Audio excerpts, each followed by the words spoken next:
Dear students of Standard 8, once again I Sudhir Kumar in front of you with new chapter number 2, from trade to territory. Right, I have given some questions in last video.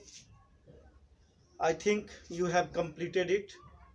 Dear students, until you will not do something, you will not get clarified to the topics.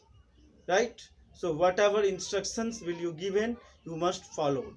Right?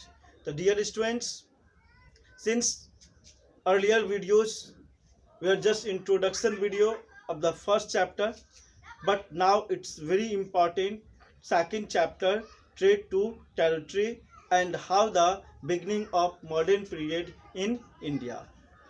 So dear students, from today you become so much serious, and whatever to be written on whiteboard, it must be noted by you with your pen, pencil and notebook.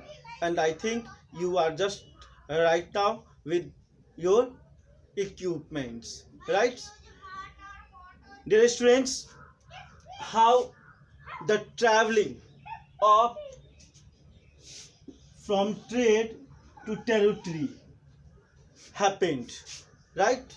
As you know that Britishers initially, or the European countries, just comes in India for this purpose initially to expand their trades. But after seeing the condition of India, what they decided? They decided that they can rule here for long time and get more and more benefits. That's why initially just involved in economical or financial activities, but later on it just expanded their regions of the ruling and just started to interfere in the political system, and later on just became the master of the political system in India, right?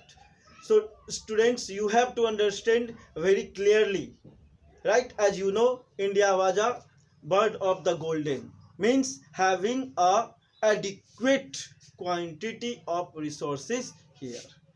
So when the industrialization was just going on in European countries, different European countries just wanted to occupy more and more regions of the east regions and just expand their business. So for the purpose of trading, they came into India and adjacent regions of India during that time, right?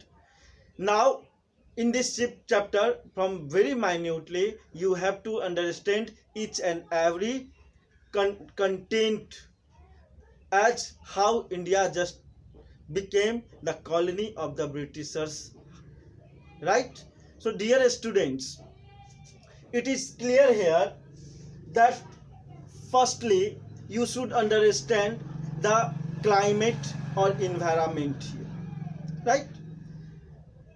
As you know, initially there was Mughal ruling in India.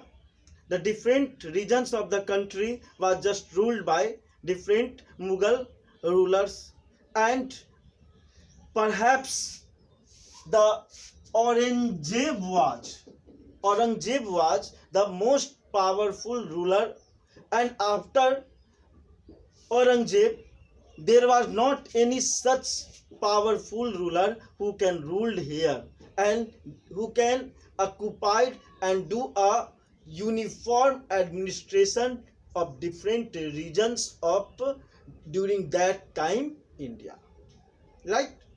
So what happened? The Mughal ruling just became so much weak after the death of Aurangzeb. Aurangzeb got death in 1707. So what happened after 1707? After 1707, the Mughal ruling became so weak, and many Mughal governors and big zamindars began asserting their authority and established regional kingdom. Means what happened? Aurangzeb के मरने के बाद जो औरंगजेब के different governors थे और जो छोटे मोटे सूबेदार या सामंत थे, वो अपना शासन करना खुद शुरू कर दिया। लोगों से टैक्सेस आदि को कलेक्ट खुद करता था, लगान खुद कलेक्ट करता था और उसे मुगल के हाथों में नहीं देता था। मतलब यूँ कहो कि मुगल रूलर्स काफ़ी कमज़ोर हो गए थे और उसके बाद भारत में जो है डिफरेंट रीजन्स में अलग अलग क्षेत्रों में अलग अलग शासन स्टार्ट हो गया। मीन्स एक यूनिफॉर्म सिस्टम आप रूलिंग का नहीं कह सकते हो, और शायद यही सबसे बड़ा वजह था ब्रिटिशर्स का या कोई भी दूसरे यूरोपियन का इंडिया में सक्सेसफुल होने का। Next, by the mid of 18th century, the East India Company emerged new power. So dear students, in between these periods, I will explain in details in coming videos, right? But right now you have to understand clearly. In 18वीं शताब्दी के mid के बाद देखा जाए तो एक नए power के रूप में ब्रिटिशर्स यहाँ पे अपने आप को स्टैब्लिश्ड किया, right? Means from the beginning of the 18th century और in whole 17th century they struggled and worked a lot to establish themselves, right? So introduction इन के रूप में आप यूँ समझिए कि मुगल रूलर के कमज़ोर हो गए थे। मुगल रूलर्स के कमज़ोर होने के बाद डिफरेंट इंडिया के जो सूबेदार और मुगल गवर्नर्स थे वो खुद का शासन स्टार्ट कर दिया। और इसी ड्यूरेशन में यूरोप में देखा जाए तो इंडस्ट्रियल रिवॉल्यूशन हुआ, और इंडस्ट्रियल रिवॉल्यूशन किसी यूरोप के एक कंट्री में नहीं, बहुत सारे कंट्री में, इटली में, फ्रांस में, ब्रिटेन में आदि, पुर्तगाल में, सारे जगहों पर हुआ। तो सारे जगहों पे जब इंडस्ट्रियल रिवॉल्यूशन हुआ तो सारे संपत्ति को, जो उनको प्रोडक्टिविटी होता था, उन सारे प्रोडक्टिविटी को वो खुद कंज्यूम नहीं कर सकते थे। तो खुद कंज्यूम करने के बाद जितना उनके पास एडिशनल गुड्स और मटेरियल्स प्रोड्यूस्ड होता था, उनको वो मार्केट ढूंढ रहे थे जहाँ पर वो सेल कर सके। ऐसे तो कोई भी कंट्री और बहुत सारे लोग, कंपनीज किसी भी कंट्री के आकर के अपना बिजनेस कर सकते थे, लेकिन एक सिस्टम के तहत डिफरेंट यूरोपियन कंपनीज इंडिया में आने के बारे में सोचा। इसलिए अपने अपने कंट्री के गवर्नमेंट से उन्होंने परमिशन प्राप्त किया और परमिशन लेकर के वो इंडिया में ट्रेडिंग करने के लिए आए। इस क्रम में अगर देखा जाए तो बहुत सारे कंट्रीज, पुर्तगाल, डच, फ्रांस शुरुआत में इंडिया में आए, और इन सारे कंट्रीज के बाद देखा जाए तब ब्रिटिशर्स इंडिया में आए, राइट? तो पुर्तगाल हो या डच हो या फ्रांस हो या डेन्स हो या बाद में जाकर के ब्रिटेन हो, सभी जब यहाँ पर बिजनेस करने के लिए, ट्रेडिंग करने के लिए आए तो उनके आपस में ही टकराव की स्थिति क्रिएट हो गई। वे आपस में ही डिस्प्यूट, वो स्ट्रगल करने लगे कि कौन यहाँ पर सरवाइव कर पाएगा, जिसके कारण से देखा जाए तो यूरोपियन कंट्रीज के बीच में शुरुआत में काफ़ी टकराव हुई, लेकिन बाद में जाकर के सारे कंट्रीज के पावर को रिड्यूस करके ब्रिटिशर्स ने अपना यहाँ पर डोमिनेंसी established किया। And you can say British just comes very later and got hard competitions with the other countries, and lastly East India Company just survived here by limiting the powers of other countries. Now there is a question just arising in your mind. हो सकता है आपके दिमाग में एक प्रश्न चल रहा होगा कि ये ईस्ट इंडिया कंपनी क्या था, ये कहाँ से आया, ठीक है, इसको कैसे परमिशन मिला और कैसे इंडिया में इसने अपना ट्रेडिंग स्टार्ट किया।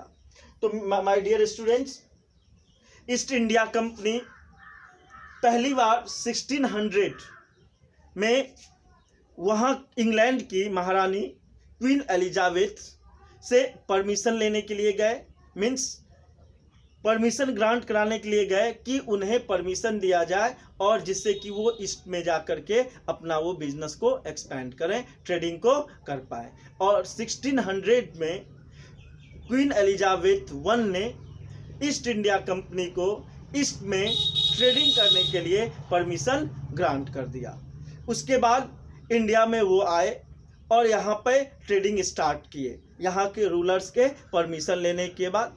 और देखा जाए तो 1651 में पहला ट्रेड उसने यहाँ पे बनाया, इन 1651 ब्रिटिशर्स ने अपना पहला फैक्ट्री देखा जाए तो इंडिया में उसने एस्टेब्लिश किया।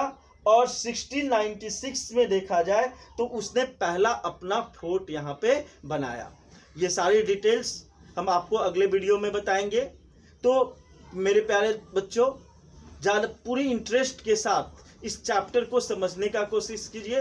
पूरी तरह स्टोरी के रूप में है और आपको बहुत मज़ा आएगा। आप देखोगे अगले वीडियोज़ में कि किस प्रकार से क्या ब्रिटिशर्स ऐसे यहाँ पे आए और ट्रेडिंग करते करते यहाँ पर रूलर बन गए।